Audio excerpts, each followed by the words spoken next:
Welcome back to the School Muscle. On today's episode, we have Dr. Jose Antonio. He's a really great protein researcher. We discuss his recent studies, practical implications for athletes, higher protein intakes, and we discuss the FTO gene, a gene related to obesity and body composition and things like that. And we have a really fantastic discussion. So without further ado, Dr. Jose Antonio. So in 2014, you kind of did a study on protein overfeeding and had one group consuming nearly like 4.4 grams per kilo. So could you kind of take us through like the methods and kind of what you found with that study?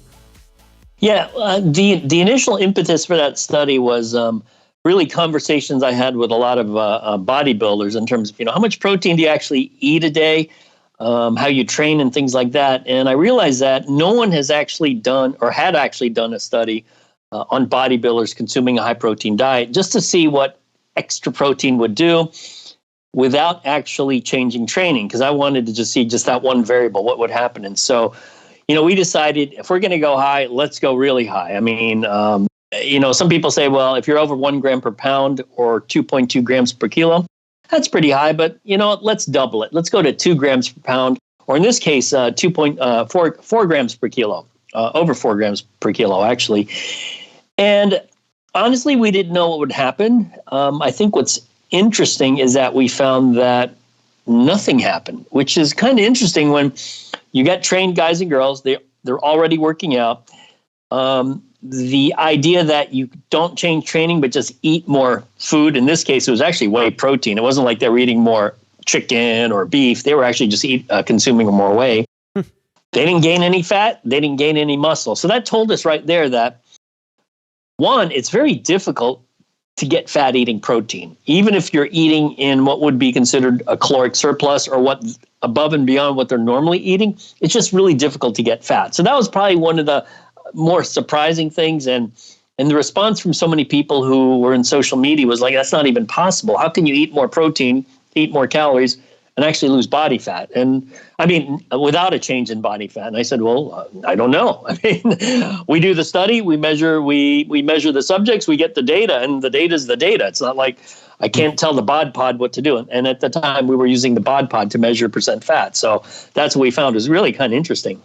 Yeah, for sure. I think it kind of dispels the notion that a calorie is just a calorie. And I think that's really interesting. And, for the high protein group, I just jotted down some notes, and I had that they ate like on average about 860 calories more than the control group. Does that sound about right?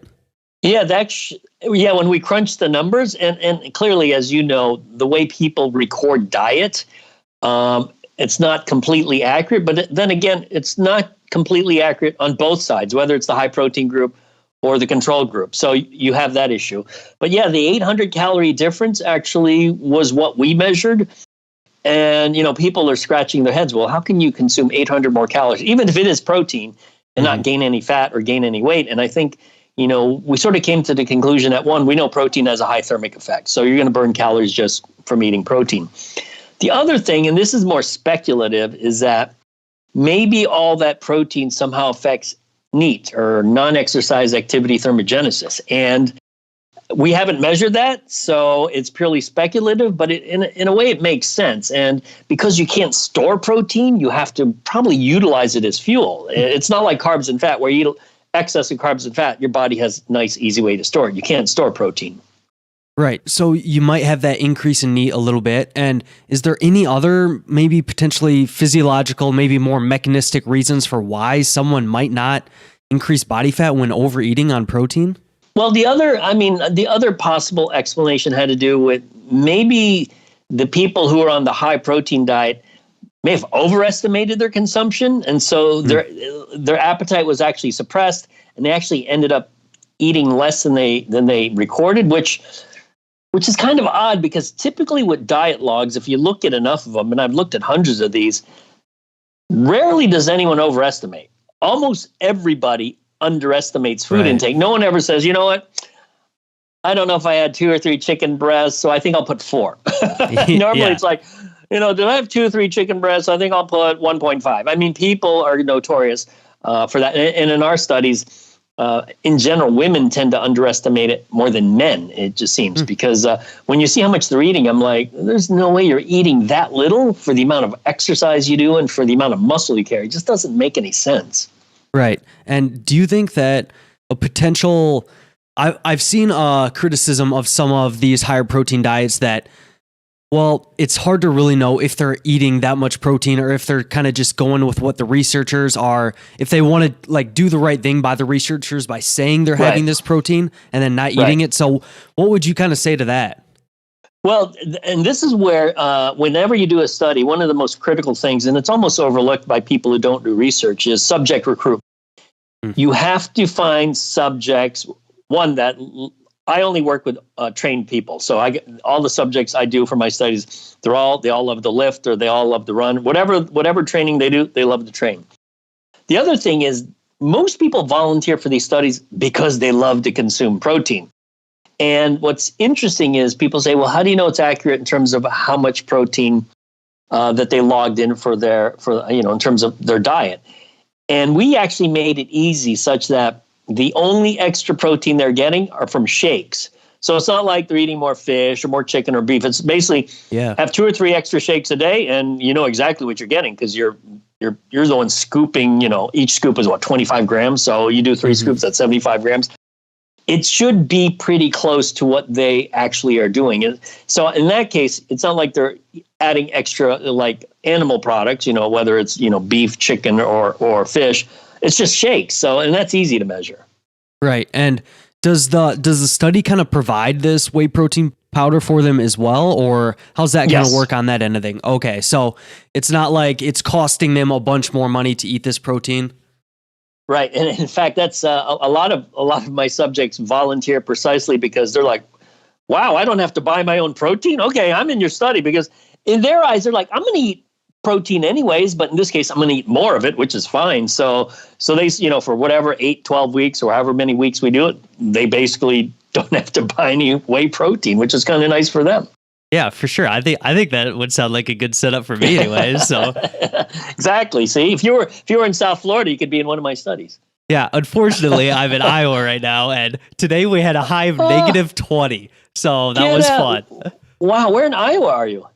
I'm in eastern Iowa, so Cedar Falls, Iowa. That's University of Northern Iowa is where I'm from. Ah, okay. Actually, I have a nephew to go there. In fact, my daughter goes to Wartburg College. Oh, no way. I actually I visited Wartburg and thought about going to Wartburg. So that's really cool. Oh my God. That's, wow. That's amazing. Yeah. She's freezing her butt off there. It's like, oh my God. I think there was a couple days it was like minus 51 or something crazy. I'm like, my God, it's literally over a 100-degree difference between Iowa and Florida.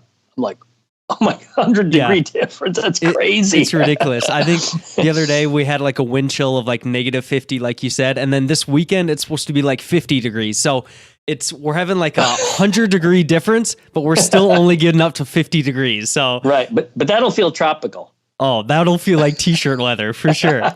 Wow, that's crazy. Wow, that's crazy. Yeah, it is ridiculous. And something that I kind of thought was interesting in your study was that whey protein has a greater thermic effect than casein. I wasn't really aware of that. Is that sound about right? There aren't many head-to-head studies looking at whey versus casein in terms of thermic effect. And I think mainly because if there's a difference in thermic effect, it's probably not enough to matter.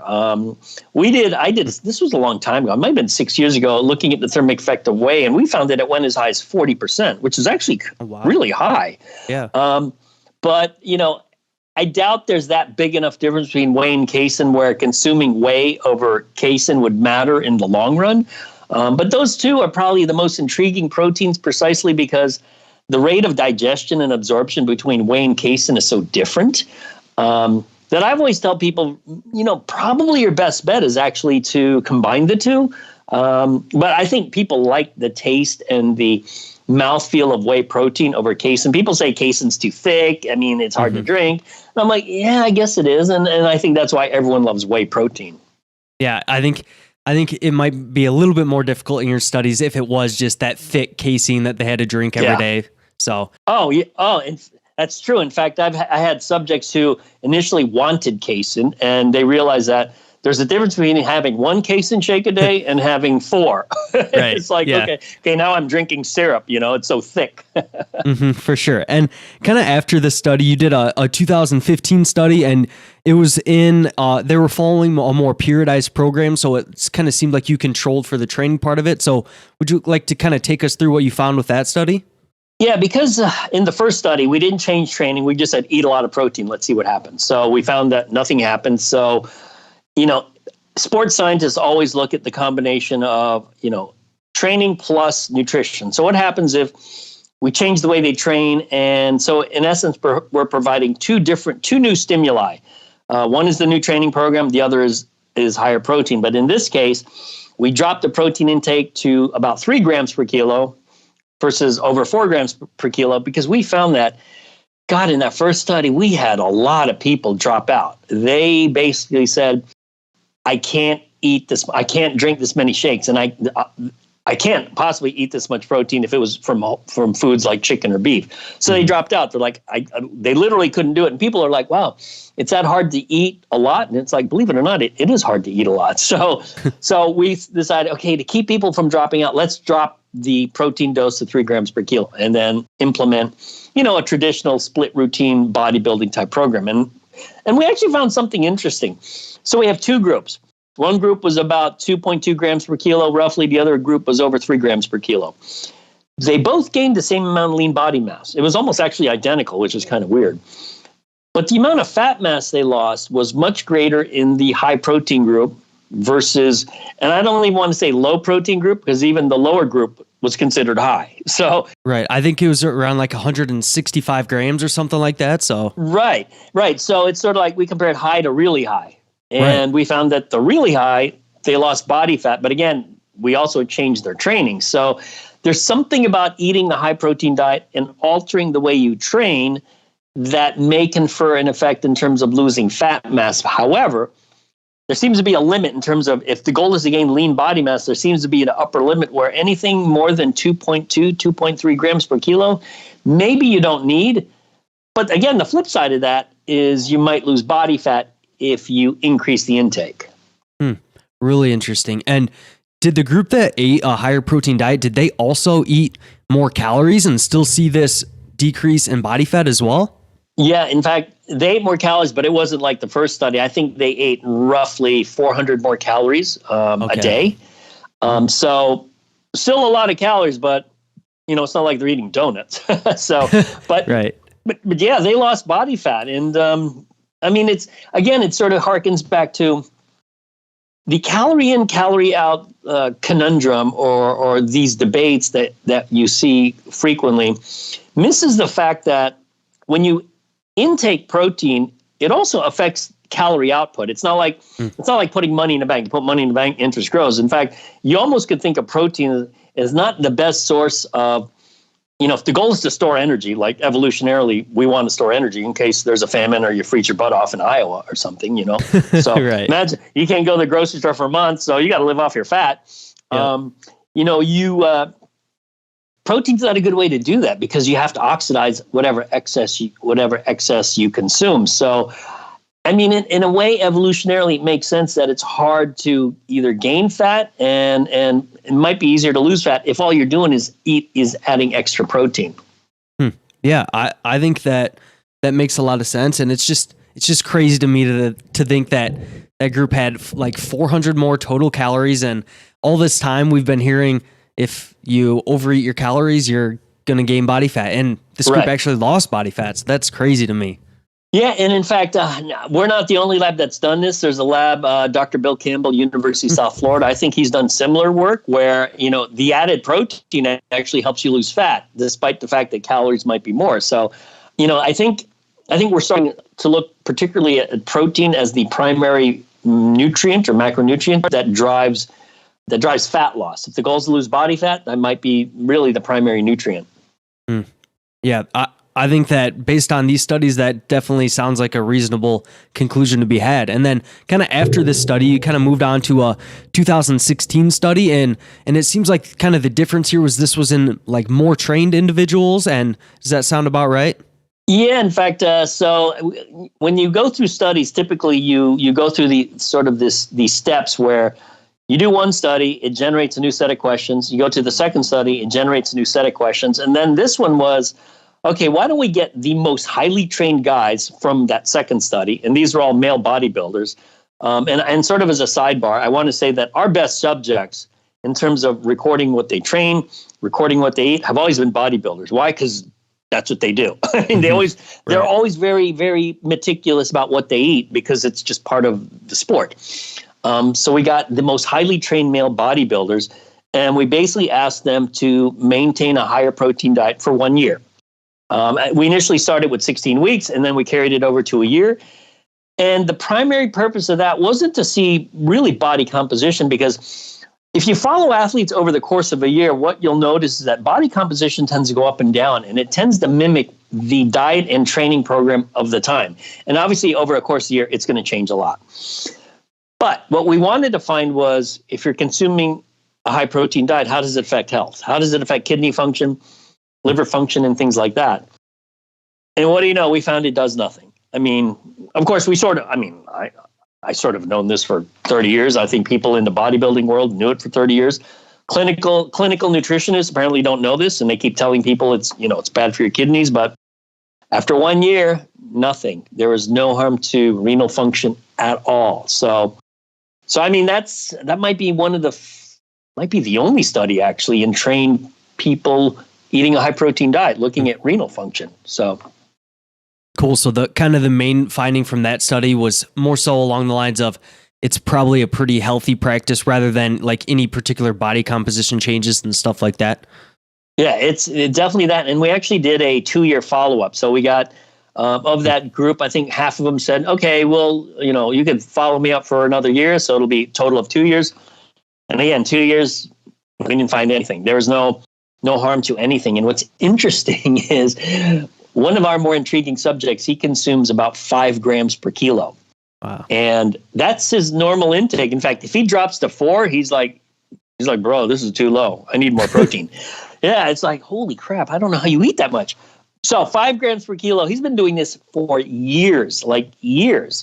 And nothing.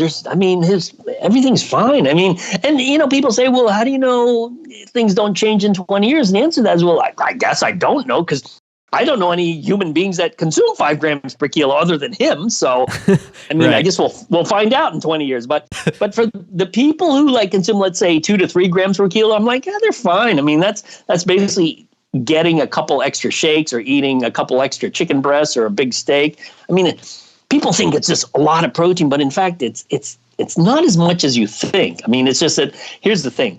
I always tell, if you're full after eating, it's always easy to have dessert because it's carbs and fat. Then, hey, could I have another piece of steak? For whatever reason, we love carbs and fat, whether or not we're full. But eating more protein when you're full, it's like, oh, I don't think I can eat anymore. So our brain loves to get carbs and fat. Right, for sure. And I think that you make a really good point to where it's actually pretty easy if you just triple up a few scoops of whey protein and throw that into one single shake. You can knock that out in just a minute. So I don't think it's ridiculous to have these higher protein intakes. Yeah. And in fact, once you do that, you get a 50 to 75 gram shake. Basically getting the rest of your protein is you can almost eat just your normal meals and not even worry about it. Now, the flip side of that, a lot of people will say, if I consume that much protein in a single sitting, oftentimes they're just not hungry. So, and I'm like, okay, yeah, that's a legitimate point. You might not be hungry, but it's give it a shot, and you'll find that sometimes eating is as important as training, and you almost have to train eating, particularly if you're a competitive athlete. That's just what you do. It's sort of like you get up, you lift weights, you do sprints, whatever. You do skill work for whatever sport you are, and you just got to eat correctly. And that's something you just got to do. Yep, for sure. And I know I've heard before that some professional bodybuilders, the things that make the best ones are the ones that can actually gain weight on less calories, and they can actually eat a lot of calories. So I think that eating component is definitely really important there for sure. Yeah, if you could get by on eating less calories, hell, that's much better, because now you don't have to spend money, time and effort in eating. I mean, a lot of these guys literally just get sick of eating. They're like, I just don't want to eat. And so, it becomes work. And when it becomes work, it's no longer fun. Yep. And that's on the flip side of this. That's why I think a higher protein diet could potentially be beneficial during like a dieting phase when hunger might be a little bit higher. Keeping this higher protein intake might help a lot of people. True. Yeah, that's absolutely true. Yeah, I agree. Yep. And is there any other like practical recommendations you might give to people in regards to like these higher protein intakes, some take home on protein? Yeah. Well, before I get to that, I do want to mention people that ask, well, what happens to trained women who on a high protein diet? Does it affect their bones? And we actually just finished and published a study on trained women. These a lot of these girls were competitive college athletes. Some were recreational bodybuilders, but they consumed not as much as the guys, but they were consuming about 2.3 grams per kilo over 1 year. And we found that their bone mineral density was fine. Nothing changed. Their lumbar spine, which we measured specifically, no change in bone mineral content. So to me, there are two myths associated with protein. One is a lot of protein is bad for your kidneys. The other one is too much protein will leach your bones of calcium and you'll demineralize your bones. And both are just completely made up. It's total fabrications. And so I just want to mention that because a lot of people are worried about, whether protein is bad for your bones. So in terms of practical recommendations, I think you have to look at the particular goal of the athlete. And I'll deal with sports first before I get to bodybuilding. If you're dealing with classic endurance sports versus the strength power sports. So endurance sports like running a 10,000 meter up to a marathon, the power sports would be the 100-meter dash, pole vault, triple jump, long jump, the pure speed power sports. That calories are probably a bigger issue with the endurance group. Why? Because they're just expending more energy. So as a percentage of diet, you will find probably that protein plays a lower percentage of the diet with endurance athletes, but it's only because they're just eating more stuff. However, both should consume at least 1 gram per pound of protein. Just for the endurance person, it's recovery. For the strength power person, maybe it's to gain lean mass, maybe it's improved body composition, but also recovery. And probably the primary difference between the two groups is one consumes more carbs. So that would be the endurance person. Why? Because they're expending a hell of a lot more energy. Now, when it comes to bodybuilding, and this is where bodybuilding is kind of this weird sport where it's how you look. Yeah. And oftentimes how you look, you see guys on stage and you're like, wow, they're really muscular. And then when you actually get next to them, it's like, wow, they're actually kind of small. And it's an illusion. I always say bodybuilding is about creating an illusion on stage where you want to look bigger than you actually are. But with bodybuilding, it's sort of like this.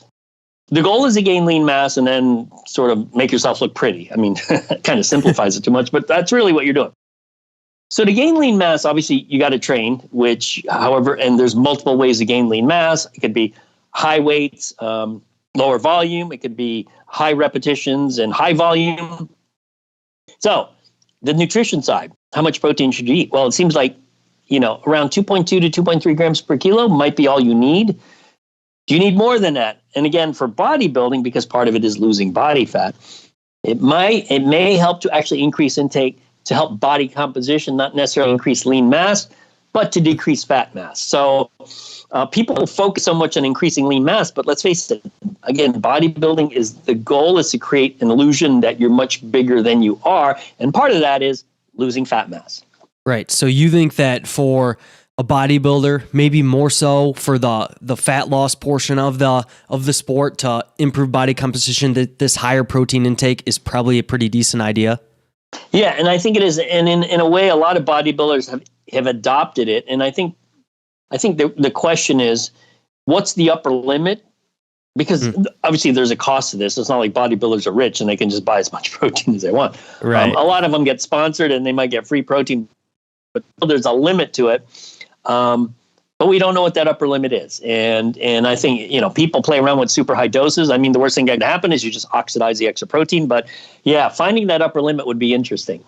Yeah, I know, just kind of anecdotally, I had a really good bodybuilder on this podcast, and he was a coach as well. And he said something he does with it's Valentine Tambosi for any of the listeners that are curious about him. Mm-hmm. But he said with his clients, he kind of cranks his protein up to either like 2 to 3 grams per pound. So that's kind of up in that. Whoa, that's high. It's pretty high, yeah. So probably around that 4 grams per kilo mark for some of them at least. I'm not sure if he does that for everybody, and I don't want to totally like speak for him here, but he says that one interesting thing that he noticed. He says that overall he thinks that his clients do notice a difference when doing this in terms of recovery and performance and things like that. But he said that he notices that his clients tend to look fuller. So like their muscles, it seems like they almost look more filled out, which is a little counterintuitive to me because I would feel like that might be more of a glycogen thing with the carb source. So have you noticed anything like that in your studies or anything?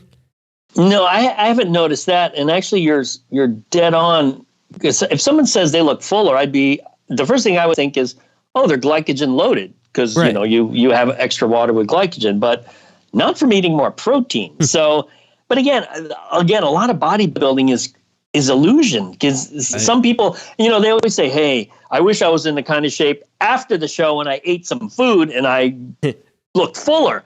And I'm like, well, then why don't people eat before the show so they look fuller? And no one ever does. I guess they're afraid of looking fat or smooth or whatever. Mm-hmm. But yeah, I can't see why protein would do that. I can't see that. Yeah, I think that, I don't know, just spitballing here. The only thing would be if they increase protein a lot and they did see some of that fat loss effect, then it might create an illusion that they're looking a little bit bigger. Maybe I'm not sure though.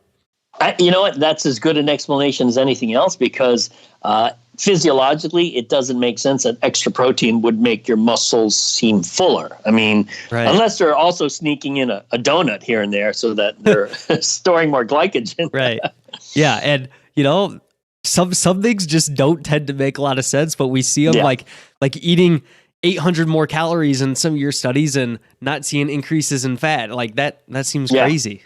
No, it does seem crazy. And sort of an anecdote to that, we had many subjects when they come in for post-testing, they would mention how they were constantly hot.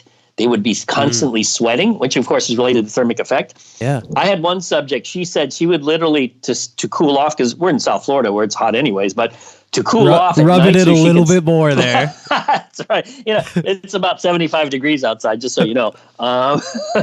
Yeah. So you got to put sunscreen on even during this time of the year. But anyway, so she would lay in bed, she said, and basically lay there with no covers on and just turn the fan on, because she said she was constantly sweating and she felt hot, which explains in large part how you have a hard time getting fat on protein, because you're just oxidizing and burning the protein as fuel. So, but yeah, it's interesting how, different people respond differently. But that was one of the common themes that, people like, I'm hot and I'm sweaty all the time. I'm like, wow, okay, well, that's interesting. Yeah. Yeah.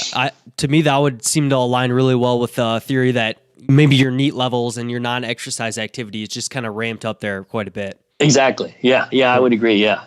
And did you have any of your participants run into any more like gastrointestinal distress or anything like that when eating these higher protein diets? It's a good question, but the quick answer to that is no. And the reason why is people who volunteer for these studies tend to already be consuming protein powder, and also wanting to consume more protein. It's, that's why when you look at studies that use untrained subjects, if I got untrained subjects and said, okay, you're going to consume 4.4 grams per kilo of protein, I guarantee you they'd have GI distress that first day. So that's why, I don't want to use untrained subjects, because they're just not going to fare well in these studies. Right. Yeah. They're probably more so used to eating like 80 to 100 grams of protein a day instead of like 300 or 400. Right. And that's their high protein day. Yeah, exactly. That's a day where they did good, Yeah. They're like, hey, I almost hit 100. Yeah. I'm like, yeah, you should do 100 more because you weigh 200 pounds. Exactly. Yeah. Well, before this episode, you kind of mentioned that you did a little bit new research on this FTO gene and how that kind of relates to body composition. Definitely sent me down a rabbit hole of looking through some studies on it. So if you could kind of explain what this gene is and what potential implications it might have, that would be great. Yeah, this is actually some cool stuff. We're doing some collaborative work with the Department of Neuroscience here at Nova Southeastern University. this neuroscientist. Her name is Jamie Tarter. And this collaboration started because we did this initial study where we looked at a group of about 100 athletes and we genotyped them for the FTO gene. And I'll explain briefly what the FTO gene is. We all carry the gene. However, there are variants of the gene that will predispose you to obesity. Let's face it, you might be let's say you carry the normal gene and someone else carries the risky gene. You might be 1.3 to 1.7 times greater risk for being fat or obese. And so we looked at the gene on a group of about 100 athletes. And interestingly, and these are lean people, these aren't even fat people, but interestingly, the group that carried the risky gene actually had higher body fat levels than the normal group. And this is what's funny. It's like, so I looked at their body fat levels. You're basically saying one group was 18% fat and the other group was 15% fat. Mm-hmm. Visually, you can't tell. To most people, like, wow, they're in great shape. They work out. But when you actually measure body fat, it's like, wow, it's actually higher. So we thought, okay, what's the next step? Well, let's do a randomized controlled trial where we put people on a diet, and we've already tested about 32 people.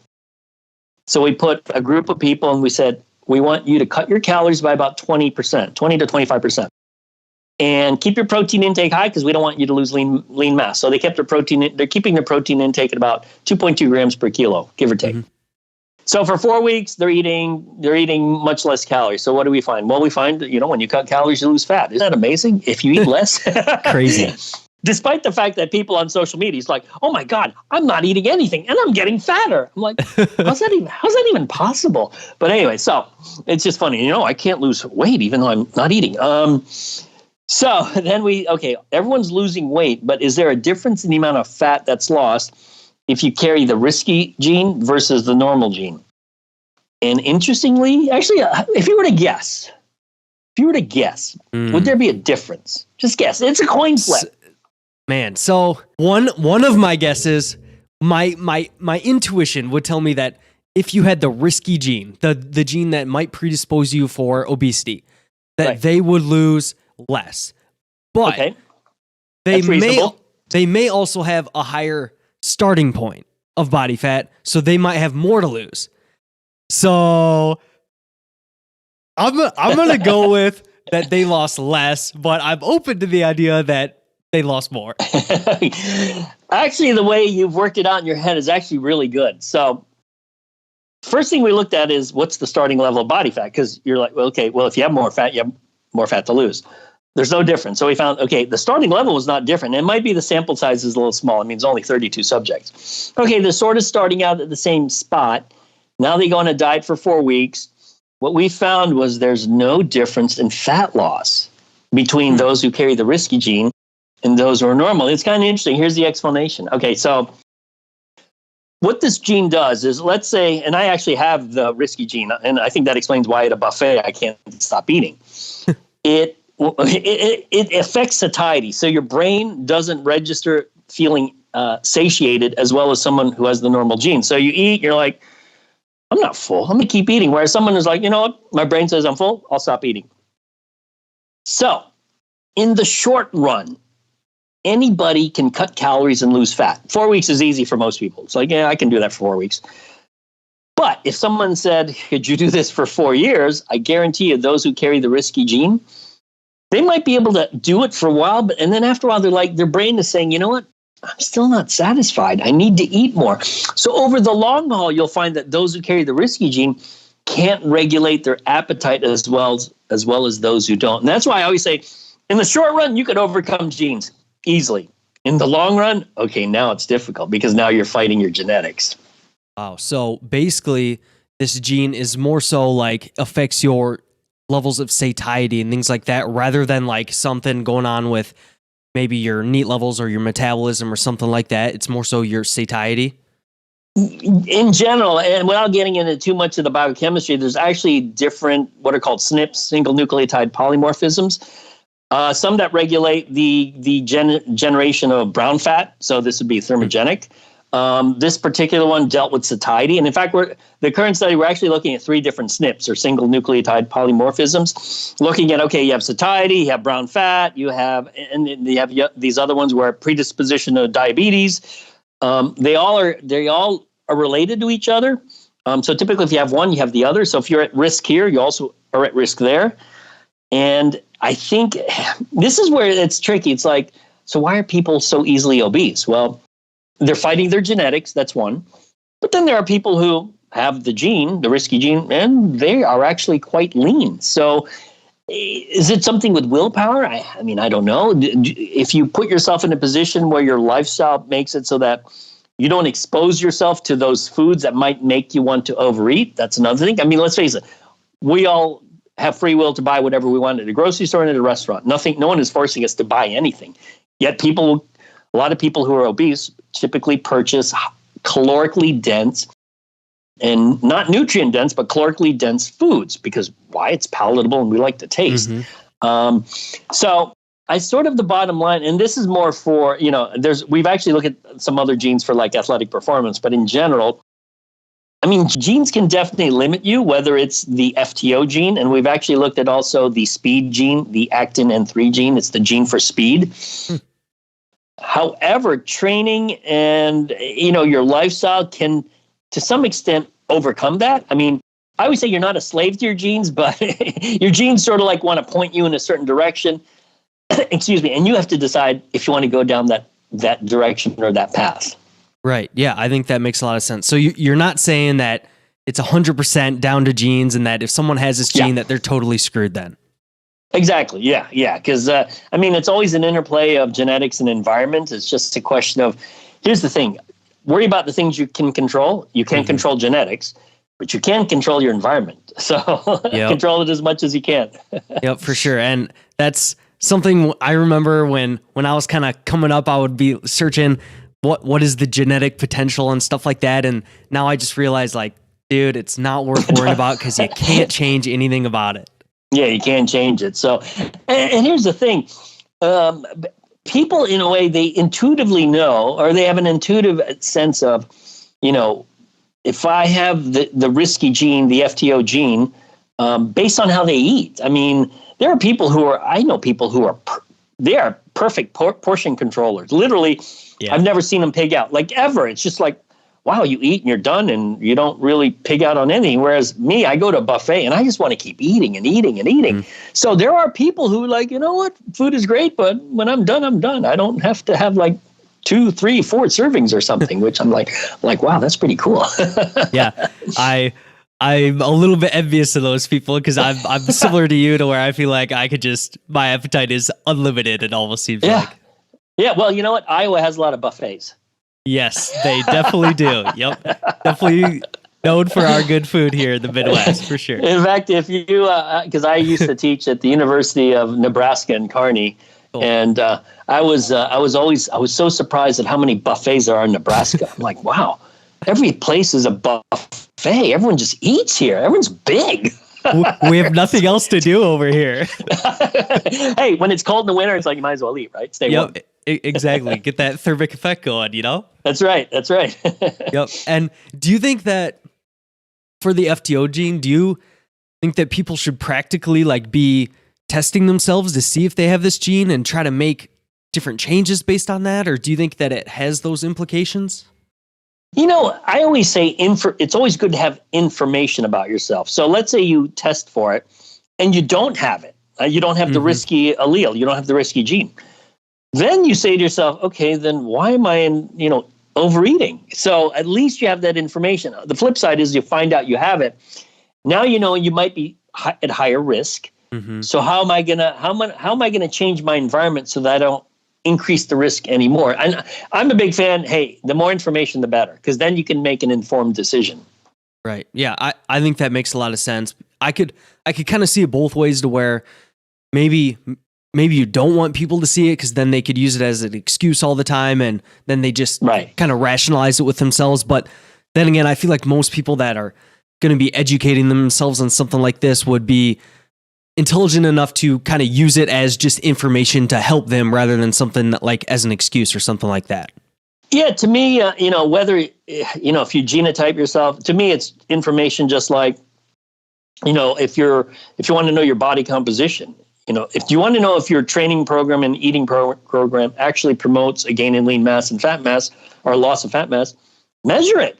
Yeah. People are like, oh, I don't want it on the number. I'll just look in the mirror. I'm like, yeah, but the mirror can be a little deceptive. So let's measure it. Let's see what happens, because now you have numbers and now you're truly assessing. I mean, you've probably heard the saying, if you're not assessing, you're guessing. So you don't want to leave this to guesswork. We have the tools to measure these things. You might as well utilize these tools. Yep. Yeah. It's difficult to manage what you can't measure, for sure. For sure. Mm-hmm. Cool. So where can people find more about your work, more about this stuff online and that sort of thing?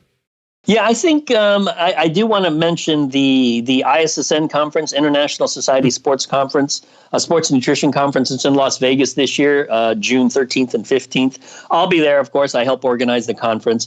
But a lot of my work is published. You could either do a Google Scholar search or a PubMed search with my name, and you could cross-reference it with protein or exercise, and it's pretty easy to find my work.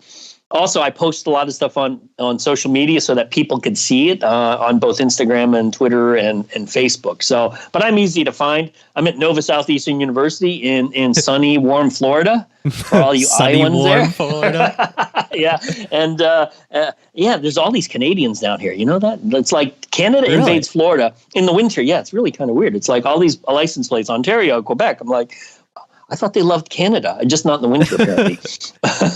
So yeah, and people can reach out to me on Instagram or Twitter or Facebook, and I try to answer all questions. But really, the best place to find great sports nutrition science information is at the ISSN conference, and it's in Las Vegas again in the middle of June. And the website is issn.net. That's issn.net. Cool. And I can totally attest to ISSN because you guys do some really great position stands on various topics, give some nice, really good practical takeaways. And I think doing great work with that for sure. Yeah, in fact, we we're actually this year, we're going to have several position stands coming out. We're going to have a new one on caffeine. We're going to have one on ketogenic diets. We're going to have one on probiotics. And there's a few others, but those are the three of the main ones. So we recently finished, did one on protein, on nutrient timing, on creatine. So yeah, if anyone is looking for great sports nutrition science, our journal, it's jissn.com. It's open access journals. These publications are free. You don't have to pay for them. I mean, that's a great place to go. Yep, totally. I think that's great. Well, thank you so much for coming on today, Dr. Antonio. Hey, thank you. And hey, stay warm in Iowa. I'll do my best. All right. Thanks. Bye-bye.